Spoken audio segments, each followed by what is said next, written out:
Assalamualaikum warahmatullahi wabarakatuh.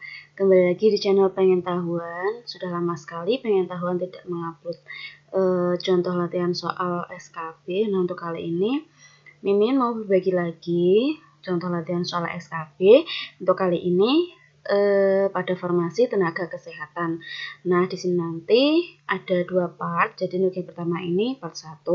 Nanti ada 15 soal. Kita langsung aja ya teman-teman ke soal nomor 1.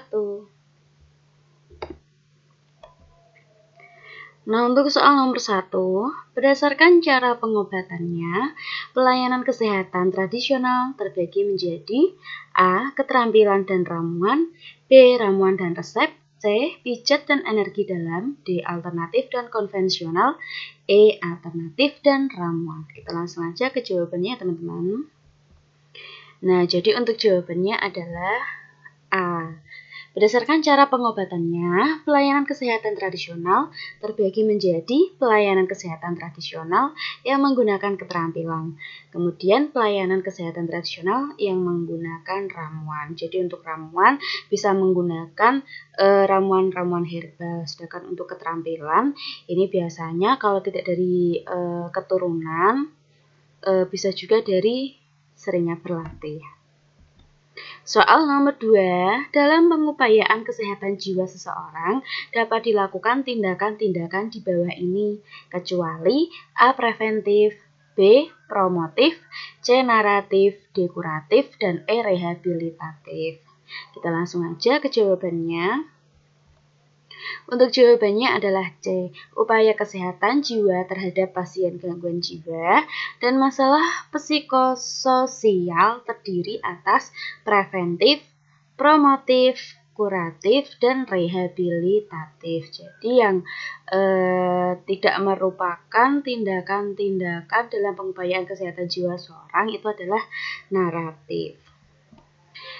Lanjut ke soal nomor 3, fasilitas kesehatan yang tidak melakukan surat izin operasional dalam aktivitasnya adalah A. Praktik dokter, B. Klinik Pratama, C. Puskesmas, D. Rumah sakit, E. Klinik umum.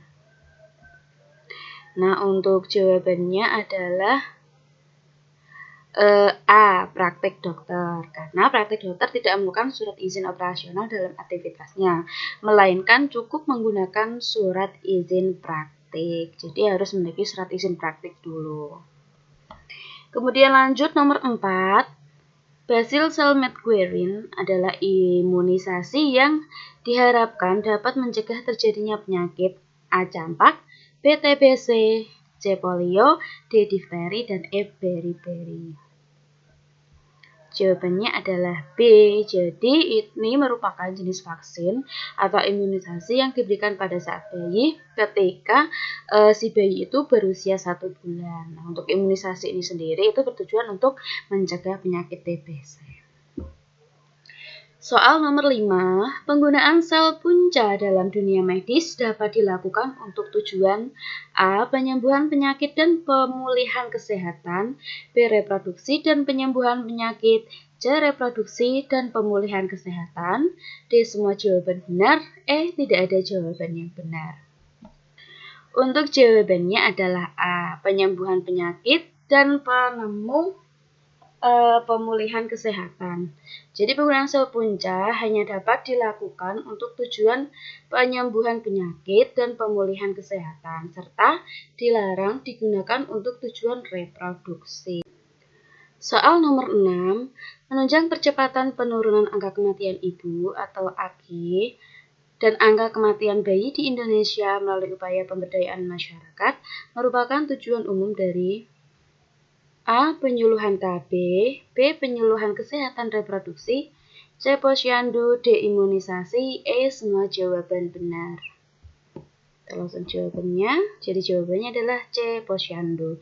Tujuan umum dari posyandu adalah menunjang percepatan penurunan angka kematian ibu dan angka kematian bayi di Indonesia melalui upaya pemberdayaan masyarakat. Kita lanjut ke nomor 7. Di bawah ini merupakan sasaran utama dari pos pelayanan terpadu, kecuali A. Anak remaja, B. Bayi, C. Anak balita, D. Ibu hamil, E. Pasangan usia subur. Kita langsung jawabannya. Jawabannya adalah A. Anak remaja. Jadi untuk sasaran utama posyandu itu meliputi bayi, balita, pasangan usia subur, ibu hamil, ibu melahirkan, ibu nifas, dan ibu menyusui. Kita lanjut ke nomor 8. Undang-Undang Republik Indonesia yang mengatur tentang kesehatan adalah AUU nomor 32 tahun 2008, BUU nomor 34 tahun 2008, CUU nomor 34 tahun 2009, DUU nomor 36 tahun 2009, dan EUU nomor 12 tahun 2010. Kita langsung jawabannya. Jawabannya adalah D, yaitu UU nomor 36 tahun 2009 yang mengatur tentang kesehatan. Lanjut nomor 9, surat tanda registrasi dokter dan surat tanda registrasi dokter gigi diterbitkan oleh A. IDI, B. Kementerian Kesehatan, C. Konsil Kedokteran Indonesia, D. Mahkamah Kedokteran, E. Tidak ada jawaban yang benar. Jadi jawabannya adalah C. Konsil Kedokteran Indonesia. Berdasarkan UU nomor 29 tahun 2009 tentang praktik kedokteran pasal 29 ayat 2, surat tanda registrasi dokter dan surat tanda registrasi dokter gigi diterbitkan oleh Konsil Kedokteran Indonesia. Lanjut nomor 10, untuk melindungi masyarakat penerima jasa pelayanan kesehatan dan meningkatkan mutu pelayanan kesehatan dari dokter dan dokter gigi, dibentuklah Konsil Kedokteran Indonesia yang bertanggung jawab kepada A. MPR, B. DPR, C. Presiden, D. Menteri Kesehatan, dan E. IDI atau ID. Ikatan Dokter Indonesia. Jawabannya adalah C. Jadi untuk Konsil Kedokteran Indonesia bertanggung jawab kepada Presiden. Lanjut nomor 11, akomodasi ruang perawatan kelas 2 dalam ketetapan BPJS Kesehatan dapat diperuntukkan bagi A. Peserta PBI Jaminan Kesehatan, B. Peserta pekerja bukan penerima upah, C. Pejabat negara, D. Pegawai negeri sipil golongan ruang 1, E. Pegawai negeri sipil golongan ruang 3. Jawabannya adalah D. Pegawai negeri sipil golongan ruang 1. Nah, untuk akomodasi ruang pada perawatan kelas 2, teman-teman bisa lihat di sini ada beberapa peserta yang dapat mendapatkan akomodasi ruang perawatan kelas 2. Teman-teman di sini bisa baca sendiri. Lanjut nomor 12, vaksin yang digunakan untuk mencegah terjadinya penyakit cacar air adalah vaksin A. MMR, B. Varicella, C. PVC, D. DPT, E. HIB. Jawabannya adalah B. Varicella adalah imunisasi yang diberikan untuk mencegah penyakit cacar air pada anak. Imunisasi ini diberikan pada anak berusia 10 sampai 12 tahun. Jadi jangan lupa teman-teman juga harus belajar macam-macam vaksin. Nomor 13, fasilitas kesehatan tingkat pertama yang bekerja sama dengan BPJS Kesehatan dapat berupa fasilitas di bawah ini, kecuali A. Puskesmas, B. Rumah sakit umum, C. Praktik dokter, D. Praktik dokter gigi, dan E. Klinik Pratama. Jawabannya adalah B. Jadi untuk rumah sakit umum itu merupakan fasilitas kesehatan rujukan tingkat lanjutan, bukan fasilitas kesehatan tingkat pertama. Biasanya kalau tingkat pertama itu puskesmas ya teman-teman, kalau nggak salah.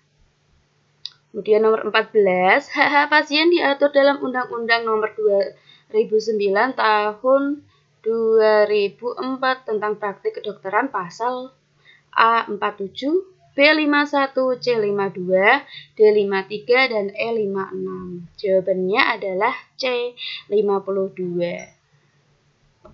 Untuk soal nomor 15, dalam menjalankan praktiknya, seorang bidan berwenang untuk memberikan pelayanan yang meliputi hal di bawah ini, kecuali A. Pelayanan kesehatan ibu, B. Pelayanan kesehatan anak, C. Pelayanan kesehatan reproduksi perempuan, D. Pelayanan kesehatan manula, dan E. Pelayanan kesehatan keluarga berencana.